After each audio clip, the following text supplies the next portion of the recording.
what they never told you about the beginning of time. Long before the first human walked the earth, before history, before time itself, there was light. And in that light dwelled beings of unimaginable power, angels. Among them was one who shone brighter than all the rest. His name was Lucifer, the light bearer. But beauty breeds pride, and pride breeds rebellion, and his rebellion shook the very foundations of heaven. Cast down to the earth, Lucifer became the serpent, the deceiver, the adversary. And when man and woman were placed in a paradise called Eden, he saw his chance, not to strike God directly, but to strike at God's greatest creation. The story you are about to hear is not just about ancient words written in old scrolls.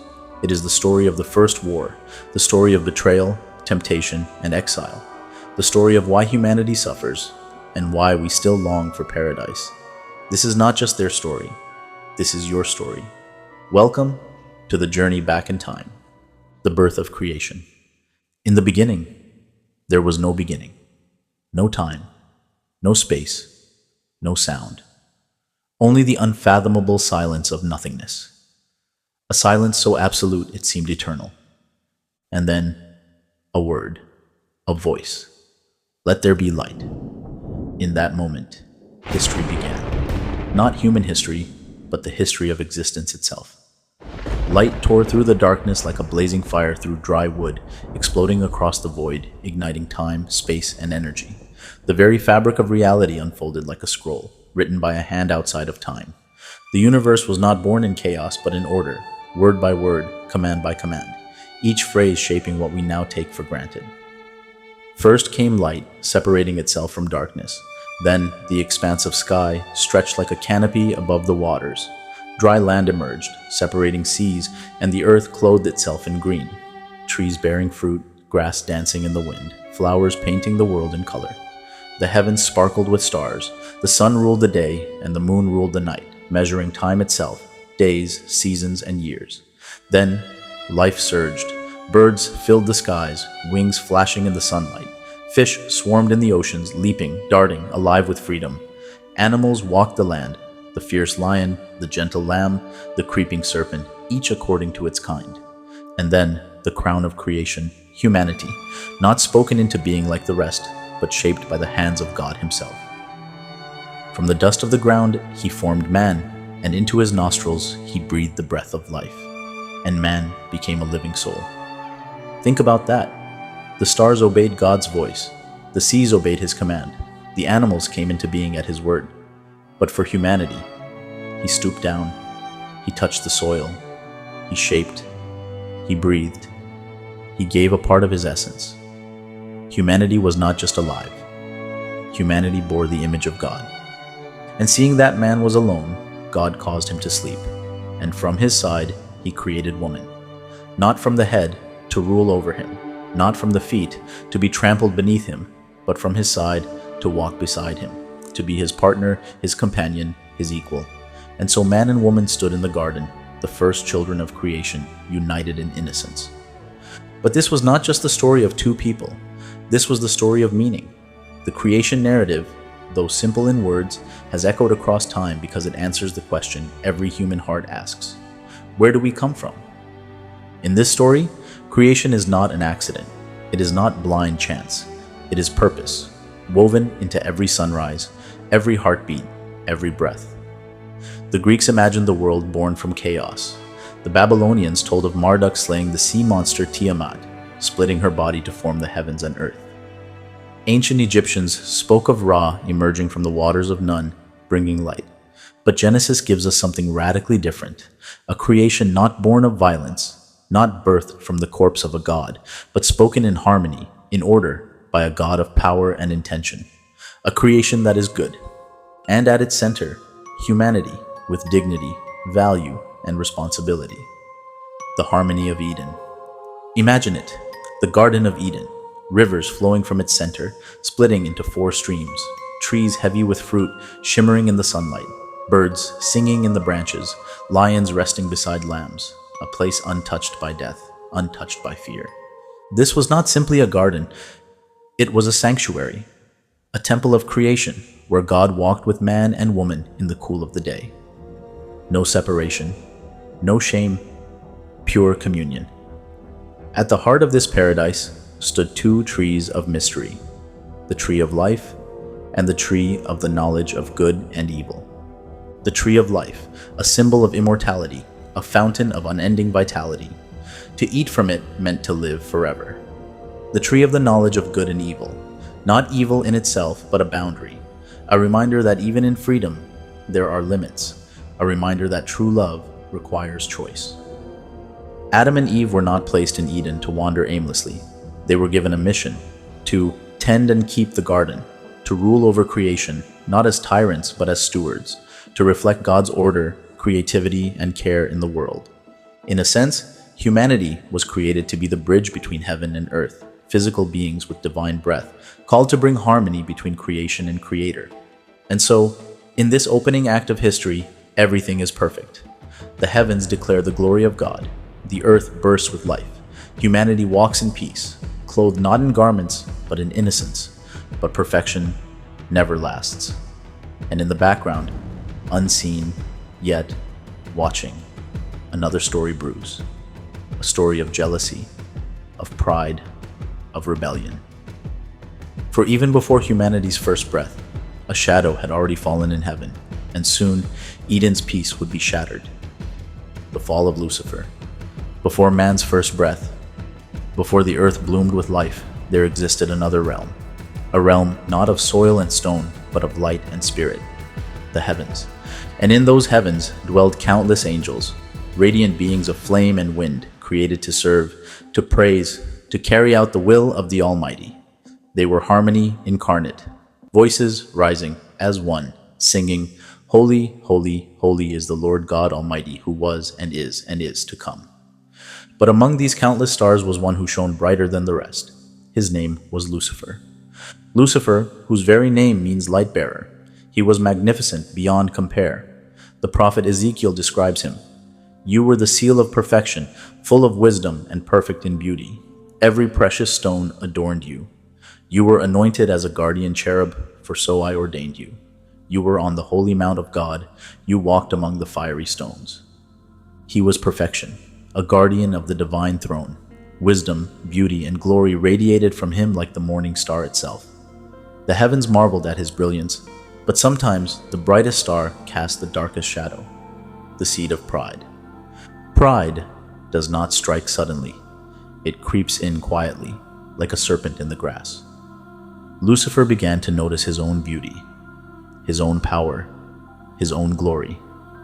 He who was made to reflect the Creator's light began to wonder why he could not be the source of it. The book of Isaiah gives us a glimpse into his heart. "You said in your heart, I will ascend to the heavens. I will raise my throne above the stars of God. I will sit enthroned on the mount of assembly. I will make myself like the Most High." These words were never spoken aloud. They were whispered within him, a silent rebellion birthed in the secret chambers of pride. Lucifer, the servant, desired to be master. Lucifer, the created, desired to be creator. The first rebellion. And pride never stays hidden. It demands followers. It seeks to spread. Lucifer's charisma was unmatched, his voice persuasive, his beauty intoxicating. And so he turned his eyes to the angels. He spoke of freedom, of independence, of a throne beyond the throne. Many resisted, but others listened. Slowly, silently, one by one, the stars of heaven turned toward him. The book of Revelation tells us that a third of the stars, a third of the angels, followed him, drawn not by hatred, but by the allure of his vision. A vision of power, a vision of equality with God himself. And so, harmony shattered. The first rebellion was born. The war in heaven. Rebellion in heaven could not go unanswered. Michael, the warrior archangel, rose to defend the throne.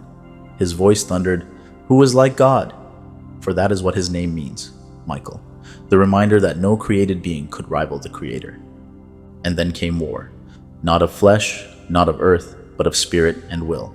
The heavens shook with the clash of divine power, swords of fire, shields of light, angel against angel. Lucifer, the Shining One, now burned with fury. His voice no longer sang hymns of praise, but roared commands of defiance. His wings, once radiant, beat like storms of lightning, striking against the loyal hosts. Revelation declares, "And there was war in heaven. Michael and his angels fought against the dragon, and the dragon and his angels fought back. But he was not strong enough, and they lost their place in heaven." The dragon. That is what Lucifer became. No longer a light bearer, but a devourer, a deceiver, a dragon cast down. The fall. And so it happened. The first fall. Jesus himself would later say, "I saw Satan fall like lightning from heaven." The light bearer plummeted, his glory stripped, his wings scorched, his throne shattered. He was hurled to the earth, cast down into darkness, no longer Lucifer, but Satan, the adversary. And with him fell his followers, a third of the heavenly host. No longer angels, but demons. No longer servants of light, but rulers of shadow. Lucifer had sought a crown, but found only chains. He had sought to ascend, but was thrown down. He had sought to be God, but became the enemy of God. The tragedy of Lucifer. But remember, this is not a story of a cartoon villain. This is a tragedy. The greatest tragedy ever told. Lucifer was created in beauty. He stood at the highest place of honor. He had everything, yet it was not enough. And in that, his story is not so alien. For is this not the story of man as well? We are given life, love, blessings, yet we long for more. We are given paradise, yet we desire the forbidden. We are given light, yet we choose darkness. Lucifer's fall is not only the tale of an angel, it is a mirror reflecting the pride and rebellion that lurk within us all. The serpent awaits. And so, Lucifer, now Satan, looked upon the earth. He saw Eden, paradise reborn, beauty untainted, innocence walking in the form of man and woman. If he could not strike the throne of God, he would strike at his children. If he could not ascend the heavens, he would drag creation down with him. And so, he waited, patient, silent, watching. The serpent slithered into the garden, and the stage was set for the second great fall. The Garden of Eden. Eden, a paradise beyond imagination. Rivers flowed with life, trees bore fruit in abundance, and peace reigned over every living creature. At the heart of this garden stood two mysterious trees, the tree of life and the tree of the knowledge of good and evil. God gave Adam and Eve everything: dominion over creation, freedom to enjoy every fruit, companionship with one another and with him. But one command was given: you must not eat from the tree of the knowledge of good and evil, for when you eat from it, you will surely die. It was not merely a test, it was a boundary, a line drawn between trust and rebellion, between obedience and pride. And this is where the serpent enters the story. The serpent was cunning. He approached Eve with a question, not an attack. Did God really say you must not eat from any tree in the garden? His words twisted the truth, sowing doubt. Eve replied, affirming God's command, but the serpent pressed further. You will not surely die, for God knows that when you eat from it, your eyes will be opened, and you will be like God, knowing good and evil. Temptation is never blunt. It whispers. It appeals to pride, to desire, to curiosity. Eve saw that the fruit was pleasing to the eye, desirable for wisdom. She took, she ate, and she gave some to Adam, who was with her, and he ate as well. In that moment, everything changed. Their eyes were opened, but not to glory, to shame. They realized their nakedness. Innocence was lost, and for the first time, humanity knew fear. And then came the banishment from Eden. When Adam and Eve tasted the forbidden fruit, the Garden of Eden, once filled with harmony, was pierced by dissonance. They heard the sound of the Lord God walking in the garden in the cool of the day, and for the first time, they hid. They covered themselves with fig leaves, trembling in the shadows. God called out, "Where are you?" This was not a question of location. It was a question of relationship. Humanity, once walking openly with God, now stood in fear and shame.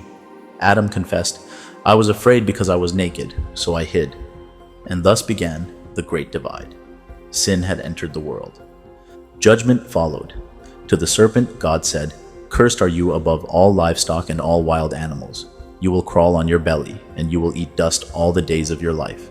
But more than that, he declared a prophecy. "I will put enmity between you and the woman, and between your offspring and hers. He will crush your head, and you will strike his heel." To the woman, pain would enter childbirth. Desire and conflict would mark her relationship with man. To the man, the ground would be cursed. No longer would the earth yield effortlessly. Sweat, toil, and struggle would define his life. And then came the ultimate sentence: exile. Humanity could not remain in paradise. God drove Adam and Eve from the garden and placed a flaming sword, guarded by cherubim, at the entrance to the tree of life. The way back was barred. Paradise lost. And so began the human story, outside of Eden. A story of survival, suffering, and longing for what was lost. A story in which the shadow of Lucifer and the serpent still lingers. The curse and the ripple. Through time. The fall of Adam and Eve is not merely an ancient tale. It is the foundation of a worldview that has shaped human history. Theologians call it original sin, a wound upon humanity passed down from generation to generation. The idea that every man and woman is born into a broken condition, separated from God, inclined toward pride, selfishness, and rebellion. It explains why suffering exists in a world created good. It explains why paradise feels like a memory we cannot recover. It explains why humanity has an insatiable hunger for meaning, for redemption, for something beyond this fractured life. But beyond theology, this story resonates because it mirrors our own lives. Who among us has not tasted temptation? Who has not chosen pride over humility, desire over wisdom, impulse over discipline? Lucifer's rebellion and Eve's temptation are not distant myths.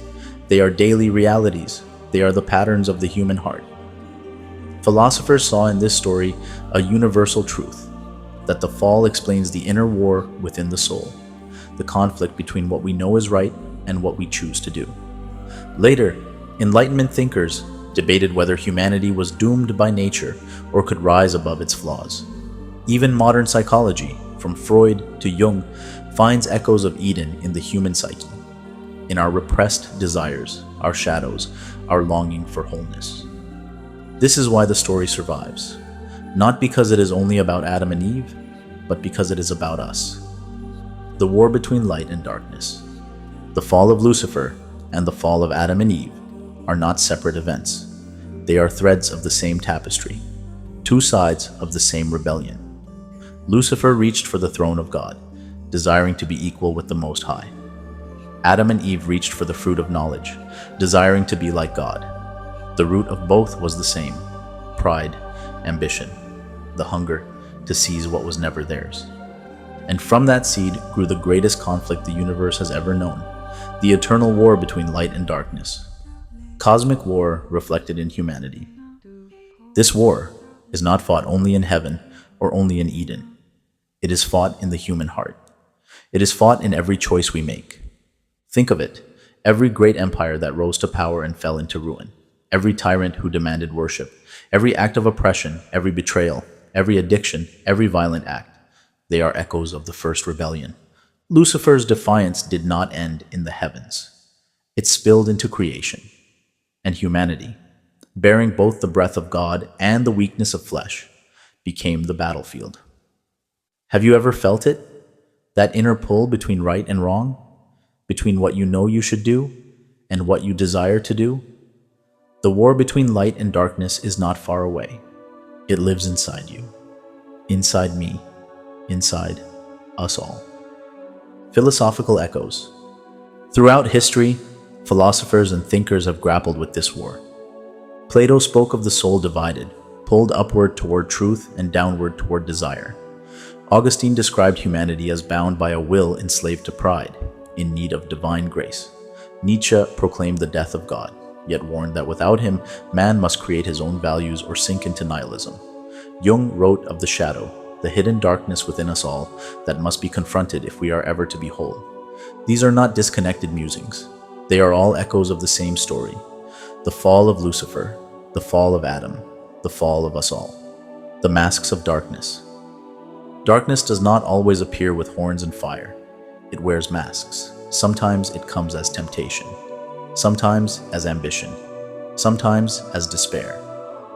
The serpent whispers not only in Eden, but in every age. Take it. You deserve it. You can be more. Why should you obey? It is the whisper behind corruption, the whisper behind conquest, the whisper behind betrayal in love and in trust. Darkness is subtle. It does not force. It tempts. And yet, so does the light. The voice of light. The light calls too. It whispers, forgive, rise, be humble, choose love, choose truth. If darkness calls us upward in pride, light calls us downward in humility. If darkness says you can be God, light says you are already loved by God. And so the war rages, not just in the heavens, not just in Eden, but in us. Every day, every choice, every heartbeat. Historical struggles as reflections. Look across history and you will see this war played out in endless ways. The clash of nations, the rise and fall of empires, the struggle between freedom and tyranny, the endless debate between truth and lies. Even today, in the age of technology and information, the war remains. In fact, it has only changed its battlefield. Instead of swords and shields, it fights through screens, algorithms, and ideas. Instead of armies, it fights through culture, politics, and philosophy. Light and darkness, always at war, always shifting, always seeking to claim the human heart. The inner war. But perhaps the most important battlefield is not out there. It is here, inside us. Every time we wrestle with envy. Every time we choose between kindness and cruelty. Every time we are tempted to lie, to cheat, to hate, to give up.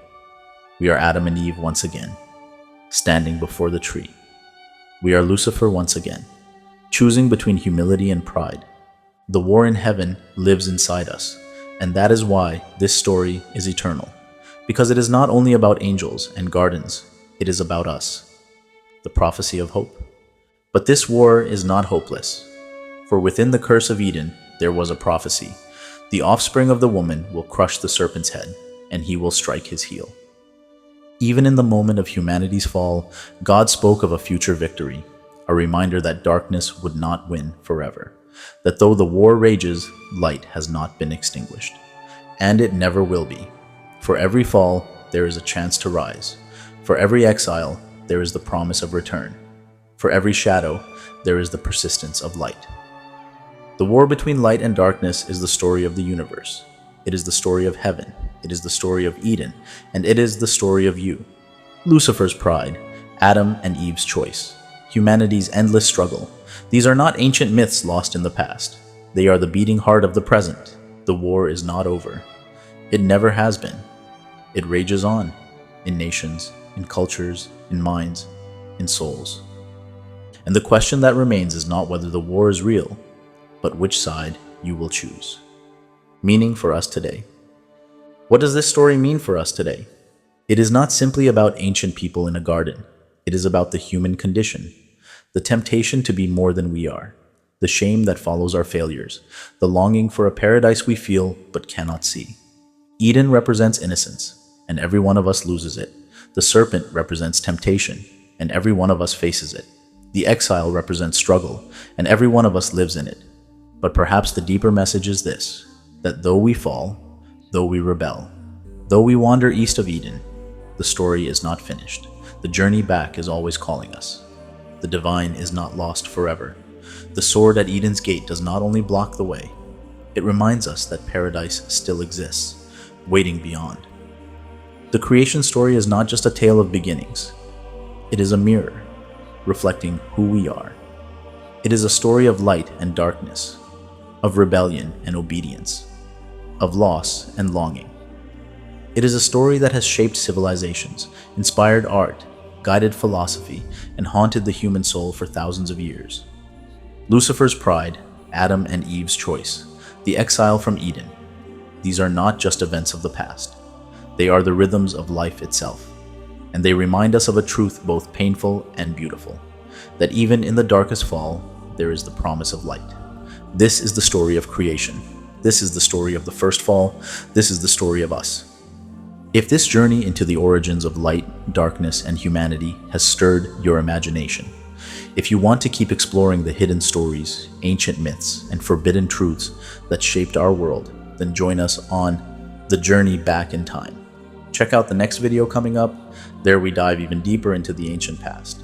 Subscribe, share this story with those who hunger for knowledge, and be part of a community that keeps the past alive, not as a memory, but as a living flame.